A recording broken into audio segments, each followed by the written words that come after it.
তো hello guys, আজকে আমি সকাল 6টার সময় উঠে গেলাম। আর সকালে কেন উঠলাম আপনারা সব বলবো, কারণ আজকে একটা বিয়ে অনুষ্ঠান আছে, তাই জন্য বিয়েতে আমাকে ইনভাইটার করেছে। তো ওর না মানে যাই হোক, ওটা আমাকে হচ্ছে না।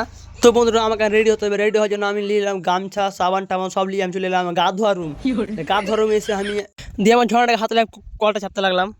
क्या ये क्या बक रहे हो मादरचोद। দিয়ে বন্ধুরা আমি কল থেকে জল নিয়ে গায়ে ঢেলে এলাম। বন্ধুরা গায়ে ঢালার পর আমি ভালো গত হাতটা কচলে এলাম, আর কচলার পর আমার গা ধোয়া হয়ে গেল। গা ধোয়ার পর আমি গামছাটা নিয়ে এলাম হাতে হাতে নেওয়ার পর আমি মাটা মুখটা সচ্ছকে মুছে নিলাম। মুছার পর আমি পেনটা পেল্টে এলাম। পেনটা পাল্টার পর আমি রুম চলে এলাম, আর রুমে এসে আমাকে আমার সবটা দামি দামি কোট গলা পেন গলা লাগিয়ে এলাম। আর ওগুলো লাগার পর এত আমাকে হ্যান্ডসাম লাগছিল, কী বলবো বন্ধুরা। যাই হোক, দিয়ে আমার সব কিছু পিন্ধা হয়ে গেলে আমি চুলটি আঁচড়ে এলাম, ভালোভাবে খাতরা করে দিলাম। চুলটি আঁচড়ার পর আমি চশমাটাকে দিয়ে দিলাম চোখে, চোখে দেওয়ার পর চললাম বন্ধুরা বিয়ে বাড়ি।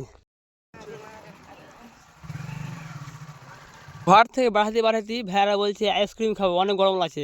তাই জন্য ভাইয়ের জন্য খাড়িয়ে গেলাম, আর খাওয়ার পর বন্ধুরা আইসক্রিম নিয়ে এলাম সরিয়ে জন্য। লাস্টে বন্ধুরা আমি একাই আইসক্রিম খেয়ে চলে এলাম। তো বন্ধুরা আমরা চলে আসছি বিয়ে বাড়ি। তো ভিডিওটা আপনারা সম্পূর্ণ দেখুন।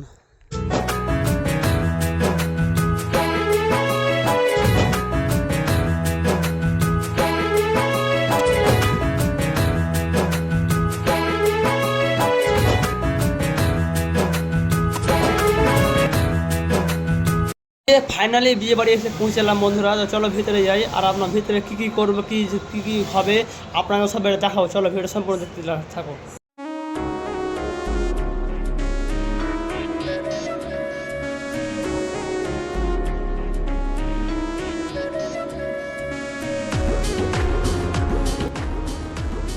আর একটা কথা বন্ধুরা, তো বিয়ে বাড়ির লোক আমাকে এতটা সম্মান ভালোবাসা দিবে এটা আগে কখনো ভাবতে পারি বন্ধুরা।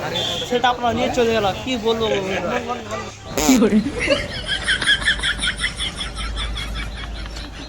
তো আমি এত ভালোবাসা পেয়ে আমি হয়তো একটু কান্না করছিলাম একটু।